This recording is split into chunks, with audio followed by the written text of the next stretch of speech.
तो दोस्तों, technical number 1 में आपका स्वागत है। मैं हूं आपका दोस्त नवनीत। तो जैसा कि मैं आज आपको राष्ट्रपति के बारे में बताने वाला हूं कि राष्ट्रपति का चुनाव किस प्रक्रिया से किया जाता है। तो सबसे पहले राष्ट्रपति के बारे में ये जानना ज़रूरी है कि राष्ट्रपति का जो चुनाव होता है वह उनके लिए क्या क्या चीज़ें सबसे पहले लागू होता है उनके ऊपर। तो सबसे पहले है कि भारत का वह नागरिक होंगे। दूसरा कि उनकी उम्र 35 वर्ष से ज़्यादा हो। तीसरा, लोकसभा सदस्य बनने लायक होना चाहिए। चौथा कि वो किसी के लाभ के पद पर नहीं। पाँचवा कि लगभग 50 सांसदों या विधायकों का उनका साथ चाहिए, जिनके लिए वो आवेदन जब वो निर्वाचन आयोग में जाएंगे तो भरेंगे।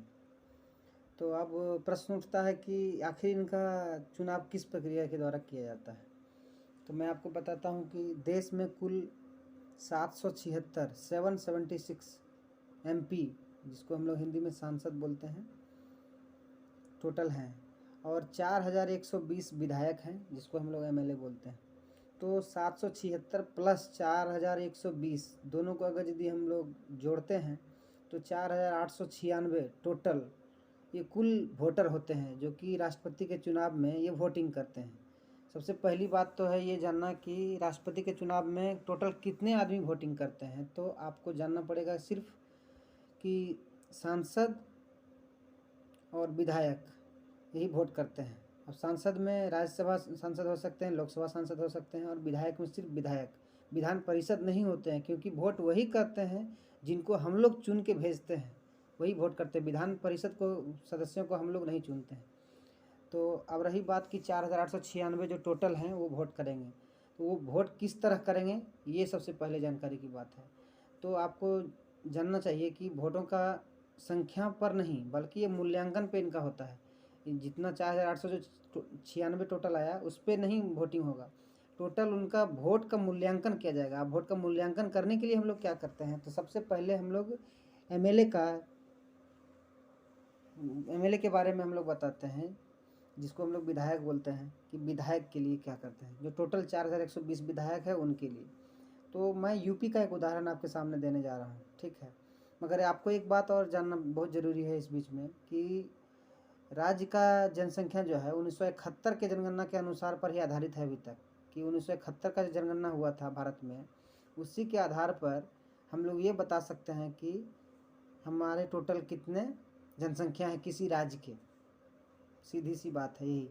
और ये कब तक चलता रहेगा, आपका दिल में ये ज़रूर सवाल आएगा। तो मैं आपको बताता हूँ कि ये 2026 तक चलता रहेगा राष्ट्रपति चुनाव के लिए। पर्सनली मैं अगर ये राष्ट्रपति चुनाव के बारे में बताता हूँ तो ये 2026 तक इस तरह ही चलता रहेगा। तो मैं आपको सीधा उदाहरण देता हूँ उत्तर प्रदेश का, जो कि उत्तर प्रदेश भारत का जानते हैं कि सबसे बड़ा राज्य है ना। यहाँ सबसे ज़्यादा विधानसभा की सीटें हैं, 403। तो मैं उत्तर प्रदेश की जनसंख्या भी बहुत ज़्यादा है, तो मैं इन्हीं से देता हूँ, जो कि आपको थोड़ा सा तो लगेगा कि नहीं एग्ज़ाम्पल जो दिया जा रहा है वो भी ठीक है। तो सबसे पहले तो यूपी की राज्य की जनसंख्या लेते हैं, उसको हम भाग कर देंगे उनकी विधायक की संख्या से। पहला बात आपको याद रखने के लिए कि यूपी का जैसे हम यहाँ एक विधायक का वोट का कीमत जब मूल्यांकन हम करते हैं तो उसके लिए सबसे पहले क्या करना है कि उस राज्य के जनसंख्या बटे उस राज्य के टोटल विधायक कितने हैं उसको हम लोग डिवाइड करते हैं। तो यूपी की जनसंख्या जो टोटल है,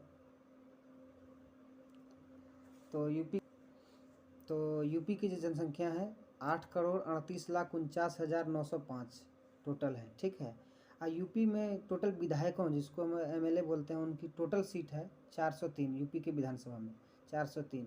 अब जब हम 8,38,49,905 में जब 403 से भाग देते हैं तो हमारा निकल के आता है 2,08,64, ठीक है। अगर यदि हम 8,38,39,49,905 बटे 403 करते हैं, जो कि वहाँ का MLA का सीट था 403, तो हमारा निकल के आता है 2,08,64, ठीक है। अब उसको क्या करना है कि उसको 1,000 से भाग दे देना है, उसमें जो हमारा आया निकल करके राज्य की जनसंख्या बटे राज्य में कुल विधायकों की संख्या, उसमें जो निकल के आता है उसमें हमको 1,000 से भाग दे देना है, ठीक है। जब उसमें 1,000 से भाग देंगे तो 8064 में 1000 से भाग देंगे तो टोटल 208 निकल जाएगा। मतलब आप मान लीजिए कि यूपी में एक विधायक की वोटों का जो हम लोग मूल्यांकन कर रहे हैं राष्ट्रपति के चुनाव के लिए, तो उसमें सबसे बड़ी बात क्या निकल के आया कि 208 आते हैं। उसका एक वोट का कीमत 208, ठीक है। अब बात करते हैं कि 208 आया। अब एक विधायक का वोट का कीमत 208 आया था, ठीक है। और यूपी में टोटल विधायकों की संख्या 403 है टोटल। तो 208 को हम गुना कर देंगे 403 से, तो हमारा निकल के आता है 83,824, ठीक है।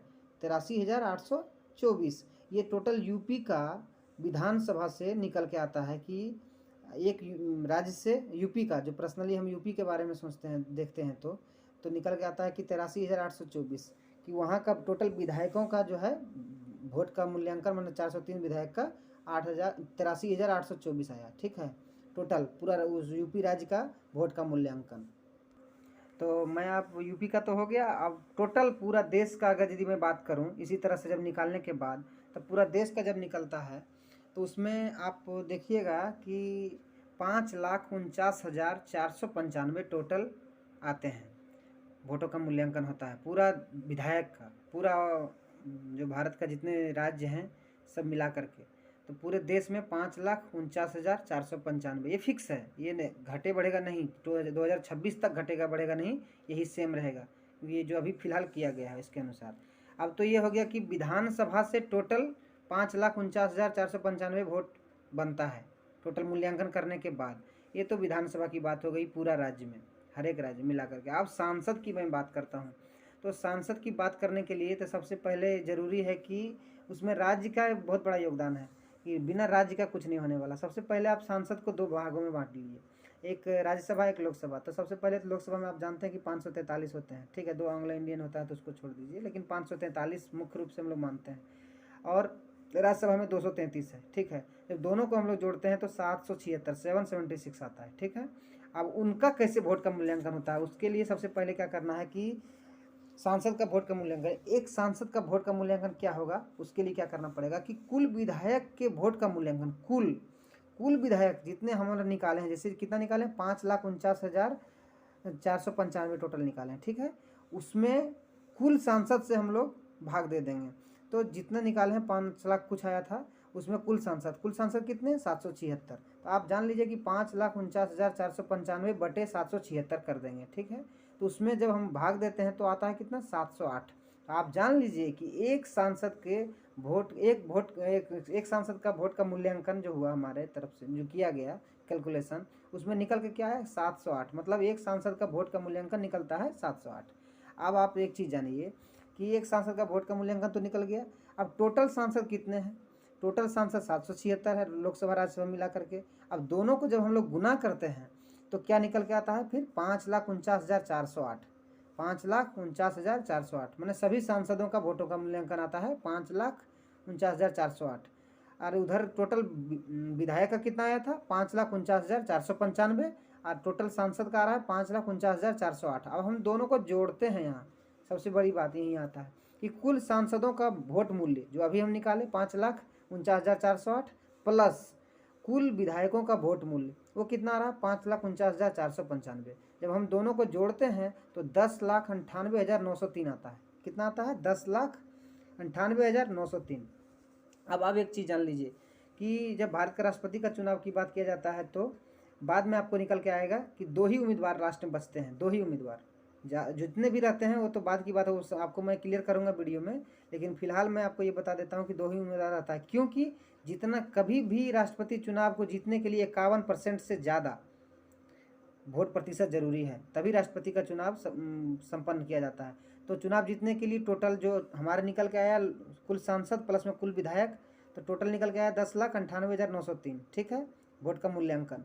अब जीतने के लिए हमको कितना चाहिए 5,49,442। फिर से सुन लीजिए 5,49,442 वोट का मूल्यांकन वोट हमको टोटल चाहिए, जिस तरह से हम लोग निकाले हैं चुनाव जीतने के लिए, मतलब 51% कम से कम, और उससे ज़्यादा आ जाए तो कोई दिक्कत नहीं।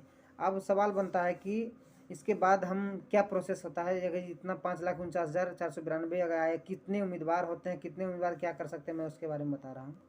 तो अब क्या होता है कि सांसद का वोटिंग तो इस तरह हो गया। अब वोटिंग करना कैसे है, ये बड़ी बात है। अब तो वोट का मूल्यांकन आया था, वोटिंग कैसे करना है। तो सांसदों को वोटिंग करने के लिए हरा मत पत्र दिया जाता है, फिक्स है, याद रखने की योग्य बातें हैं कि सांसदों को वोटिंग करने के लिए हरा मत पत्र और विधायकों को वोटिंग करने के लिए गुलाबी मत पत्र दिया जाता है, ठीक है। और उस मत पत्र में क्या रहता है, सभी उम्मीदवार को अपने पसंद के अनुसार वोट डालना होता है, सभी को डालना है। कैसे डालना है, अगर आप मान के चलिए एग्जाम्पल कि 3 उम्मीदवार खड़े हैं टोटल राष्ट्रपति चुनाव के लिए, 3 उम्मीदवार, ठीक है। तो जो आपको अच्छे लगते हैं कि आपका पसंद का है, नहीं तो आपका पार्टी जिसको पसंद कर रहा है आप उसको ए नंबर में रखिए, जिसको नहीं आप ज़्यादा उसके बाद दूसरे को दीजिए बी और उसके बाद दीजिए सी। मतलब टोटल 3 आदमी अगर यदि है तो 1 2 3 इस तरह से आपको पसंद करना मैंने वोटिंग करना पड़ता है। 3 आदमी को, एक ही आदमी, एक ही सांसद या एक ही विधायक 3 आदमी को वोट करेगा, जितने वहाँ कम से कम 3 कर सकते हैं। उसके बाद क्या होता है कि सबसे कम वोट जो पाने वाला होता है, 3 में से सबसे कम वोट परसेंट जिसका रहता है, मान के चलिए एग्जाम्पल आपको बताते हैं कि ए को मान के चलिए 40% वोट मिला, ठीक है। बी को मिला 35% वोट, सी को मिला 25% 25% वोट। तो सी तो ऑलरेडी कम है, कम परसेंट है। तो आप उसको क्या करेंगे कि जो सबसे कम वोट परसेंट पाया है वो रेस से बाहर हो गया है, ठीक है। अब 1 और 2 उसमें रेस में बना हुआ है, मगर करना क्या है इसके बाद कि सी का जो मत प्रतिशत था उसको ए और बी में बांट दिया जाएगा। किसके अनुसार, मत प्रतिशत के अनुसार, जितना कि 40% और 35% है उसके अनुसार उसको बांट दिया जाएगा दोनों में। सी का याद रखने की बात है क्या है कि ए बी सी जो हम लोग आया है उसमें से ए बी तो ठीक है, लेकिन सी जो सबसे कम आया है उसको 25% मत प्रतिशत था तो उसको ए के 40% के अनुसार और बी को 35% अनुसार के साथ उसको बांट दिया जाता है दोनों में, ठीक है। उसके बाद क्या किया जाता है, जब बांट दिया जाएगा तो उसमें से ऑटोमेटिक है कि एक 50% से 51% से पार हो जाएगा। जो 51% से पार हो जाएगा वो राष्ट्रपति घोषित हो जाएगा। तो अगर यदि ये वीडियो आपको अच्छा लगा तो ज़रूर लाइक शेयर ज़रूर करें। और मेरा अगर यदि आप मेरे चैनल पर नए हैं तो टेक्निकल नंबर 1 पे आप इसको सब्सक्राइब कर सकते हैं। धन्यवाद।